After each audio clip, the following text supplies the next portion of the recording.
कर दे पूरा हाल रे की अखियों से गोली मारे। वो डायलॉग क्या मारते थे तुम? नंगा क्या नंगा नहाएगा क्या छोड़ेगा क्या? 10 जुलाई 1998 को रिलीज हुई थी कॉमेडी से भरपूर फिल्म दूल्हे राजा, जिसकी मेन कास्ट में गोविंदा, रवीना टंडन, कादर खान, मोहनीश बहल, जॉनी लीवर, असरानी व प्रेम चोपड़ा नजर आए थे। ऐसे में 5 करोड़ के बजट में बनी ये फिल्म 165 स्क्रीन पर रिलीज होने के बाद 12 करोड़ 74 लाख 50 हजार की कमाई करते हुए हिट रही थी और साल की 10वीं सबसे ज्यादा कमाई करने वाली फिल्म साबित हुई थी। इस बात में कोई शक नहीं कि 90 के दशक में सबसे बड़े कॉमेडियन हीरो गोविंदा थे। हालांकि 80 के दशक में जब वे फिल्मों में आए थे तो उन्हें मिथुंदा का रिप्लेसमेंट माना गया था, क्योंकि गोविंदा ने काफ़ी कुछ मिथुंदा की तरह ही संघर्ष करके न केवल अपने चाहने वाले बनाए बल्कि उन्हीं के नक्शे कदम पर चलते हुए किरदार सेलेक्ट करना, वैसे ही डांस मूव दिखाना और चाल ढाल से लेकर कॉस्ट्यूम तक गोविंदा मिथुंदा को ही कॉपी करके सेलेक्ट करते थे। इसलिए इन्हीं वजहों से शुरुआत में गोविंदा को खूब फायदा मिला था। लेकिन एक टाइम ऐसा आया जब उनकी फिल्में फ्लॉप हो रही थी। तब डेविड धवन के डायरेक्शन में बनी फिल्मों से उनके करियर को न केवल जबरदस्त बूस्ट मिला बल्कि डेविड धवन ने गोविंदा की इमेज को बदल कर रख दिया। दरअसल गोविंदा और डेविड धवन की जोड़ी ने ऐसी सुपरहिट कॉमेडी फिल्में बनाई कि उन्हें कॉमेडी का किंग कहा जाने लगा था। हालांकि डेविड धवन पर हद से ज़्यादा डिपेंडेंसी गोविंदा को कहीं ना कहीं भारी भी पड़ी, क्योंकि 90 के दशक में गोविंदा की मोस्टली हिट फिल्में डेविड धवन के ही साथ थी, यानी किसी दूसरे डायरेक्टर के अंडर बनी फिल्मों का सक्सेस ग्राफ काफ़ी कम है। दरअसल 1992 से लेकर 99 तक कोई ऐसा साल नहीं गया जब गोविंदा और डेविड धवन की साथ में कोई फिल्म रिलीज न हुई हो। जितनी भी फिल्में रिलीज हुई वे सभी बड़ी हिट रही थी और इसी वजह से गोविंदा का स्टारडम भी कायम रहा और उन्हें दूसरे बैनरों की फिल्में मिलती रही। बस फिर इसी कड़ी में गोविंदा के हाथ लगी डायरेक्टर प्रोड्यूसर हरमेश मल्होत्रा की फिल्म दूल्हे राजा, जो कि डेविड धवन के स्टाइल में बनी कॉमेडी और फन से भरी फिल्म थी। हालांकि इससे पहले हरमेश मल्होत्रा की गिनती एक सीरियस फिल्मों के डायरेक्टर के तौर पर होती थी। उन्होंने 1969 में आई फिल्म बेटी से बतौर डायरेक्टर डेब्यू किया था और इसके बाद आई पत्थर और पायल, नगीना, निगाहें, बंजारन और हीर रांझा उनकी कुछ बेहद पॉपुलर फिल्में रही थी। यहाँ तक कि गोविंदा के साथ भी इससे पहले उन्होंने किस्मत फिल्म बनाई थी, जो कि 1995 में रिलीज हुई थी।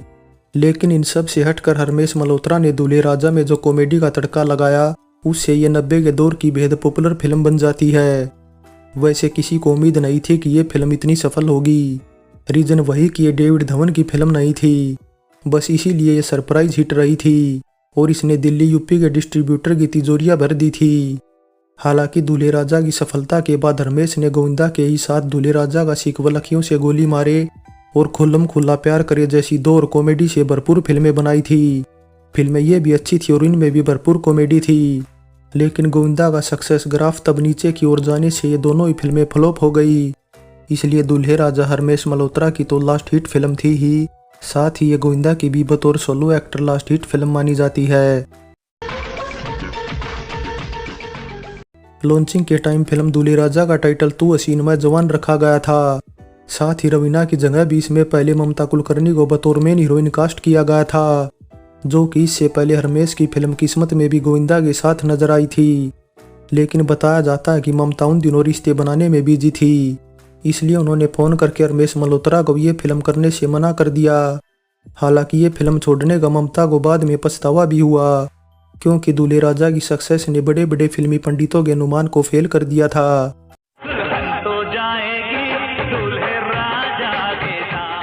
वैसे ममता के इनकार करने के बाद हरमेश ने प्रोड्यूसर डायरेक्टर रवि टंडन की सिफारिश पर उनकी बेटी रवीना टंडन को साइन कर लिया।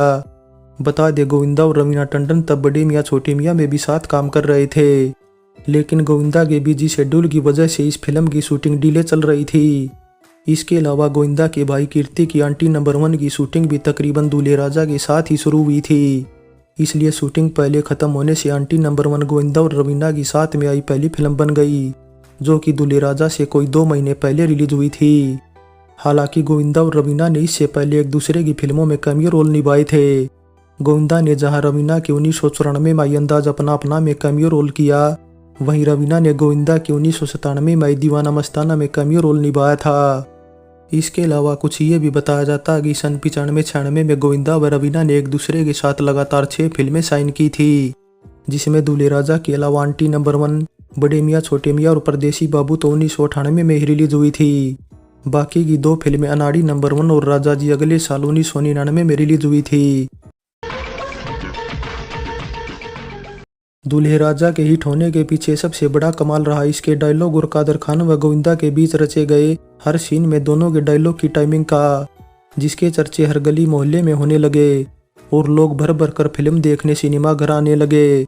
रिपीटेड ऑडियंस का दौर भी तब तक जारी था, इसलिए फैमिली फिल्म भी होने के चलते दूल्हे राजा ने टिकट खिड़की पर ताबड़तोड़ कमाई की थी। जबकि शाहरुख खान जो उस टाइम बॉलीवुड के नंबर 1 स्टार थे, उनकी 2 बेहद पॉपुलर फिल्में डुप्लीकेट और दिल से बुरी तरह पिट गई थी। हालांकि कुछ कुछ होता है ऑल टाइम ब्लॉकबस्टर रही थी और साल की सबसे ज्यादा कमाई करने वाली फिल्म साबित हुई थी। दूल्हे राजा की कामयाबी में भले ही कादर खान और गोविंदा का सबसे ज्यादा योगदान रहा, मगर जॉनी लीवर ऐसे थे जिन्हें फिल्म फेयर में कादर खान के साथ बेस्ट कॉमिक एक्टर का नॉमिनेशन मिला था। इसके अलावा कुछ कुछ होता है के लिए भी जॉनी नॉमिनेट हुए थे, लेकिन उन्होंने अवार्ड अपने नाम किया दूल्हे राजा के लिए, जो कि दीवाना मस्ताना के बाद जॉनी का बेस्ट कॉमिक एक्टर का दूसरा फिल्म फेयर अवार्ड था। हालांकि फिर ये अवार्ड उनका जीता आखिरी फिल्म फेयर अवार्ड भी साबित हुआ, क्योंकि इसके बाद जॉनी को अनाड़ी नंबर 1, कुवारा, फिर भी दिल है हिंदुस्तानी, अजनबी, हमराज और कोई मिल गया के लिए केवल नॉमिनेशन से ही संतोष करना पड़ा था। वैसे दूल्हे राजा के लिए एक और जहां जॉनी लीवर ने लास्ट बार कोई फिल्म फेयर अवार्ड अपने नाम किया, वहीं कादर खान ऐसे थे जिन्हें फिल्म फेयर में लास्ट बार कोई नॉमिनेशन नसीब हुआ था। दूल्हे राजा के एक सीन में गोविंदा बहुत से सनग्लासेस लगाए नजर आते हैं।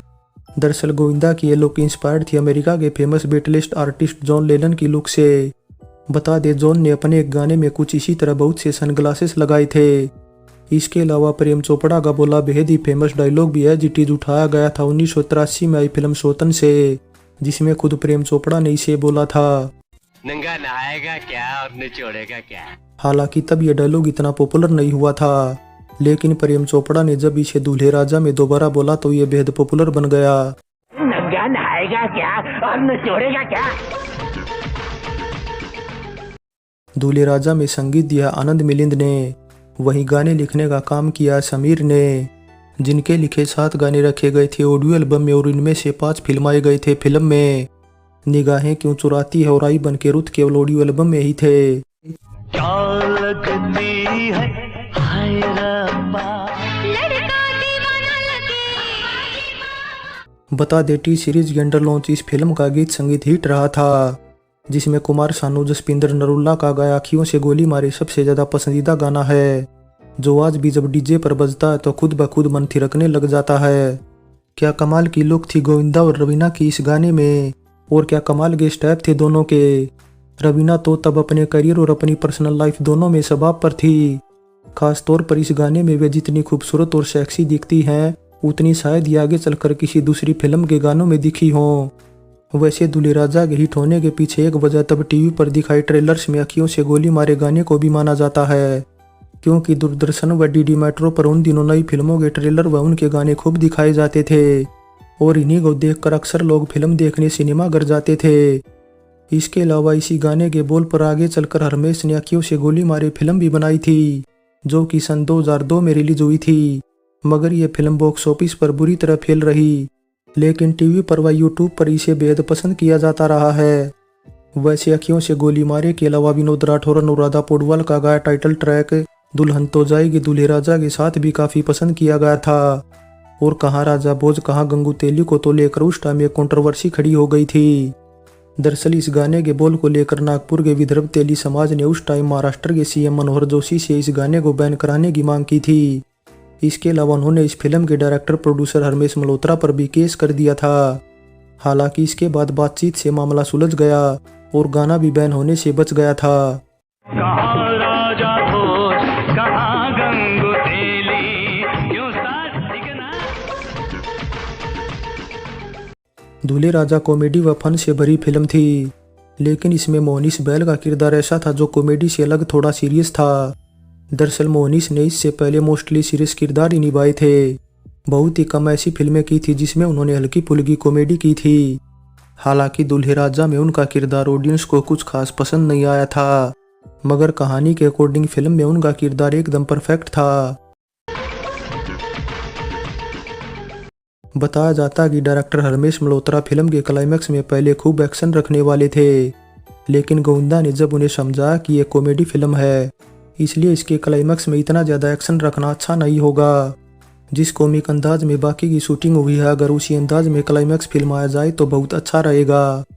बस फिर गोविंदा के सुझाव को मानते हुए हरमेश मल्होत्रा ने बाद में ऐसा ही किया और उन्होंने कॉमेडी के साथ जो क्लाइमैक्स शूट किया वो ऑडियंस को बेहद पसंद आया था। दूल्हे राजा का सन 2001 में कन्नड़ में रीमेक बनाया गया था, जिसके बाद इसके रीमेक और नेगेटिव राइट्स शाहरुख खान की रेड चिलीज एंटरटेनमेंट कंपनी ने खरीद लिए थे। इसलिए एक बार सुनने में आया था कि शाहरुख खान इसका रीमेक बनाने की प्लानिंग कर रहे हैं और उन्होंने स्क्रिप्ट तैयार करने की जिम्मेदारी फरहाद समजी को दे रखी है। ऐसे में अब देखना होगा कि दूल्हे राजा की कास्ट क्या होगी और ये कब बनकर तैयार होगी। फाइनली दूल्हे राजा ऐसी फिल्म है जिसका शुरुआत से लेकर लास्ट तक हर सीन हंसने पर मजबूर कर देता है और यही वजह है कि बात जब बेहतरीन कॉमेडी हिंदी फिल्मों की होती है तो उसमें दूल्हे राजा का नाम जरूर मिलेगा। बता दे राजीव कौल की लिखी कहानी इतनी चुस्त है कि जब ये रिलीज हुई थी तब सिनेमाघरों में फिल्म देखने वालों को एक भी मौका नहीं मिला था कि वे बाहर जाकर चहलकदमी कर सके, क्योंकि जब गोविंदा और कादर खान की कॉमेडी नहीं चल रही होती तब प्रेम चोपड़ा व जॉनी लीवर जैसे कलाकार कमान संभालते हुए मनोरंजन करने चले आते हैं।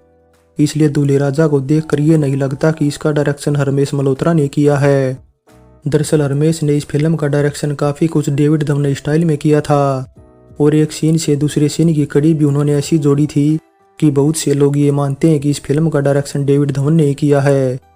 सो दूल्हे राजा फिल्म पर हमारी ये पेशकश कैसी लगी नीचे कमेंट कर बताएं। अच्छी लगी है तो लाइक करें और चैनल को सब्सक्राइब करें। सो चलते हैं, फिर मिलेंगे एक और नई वीडियो के साथ।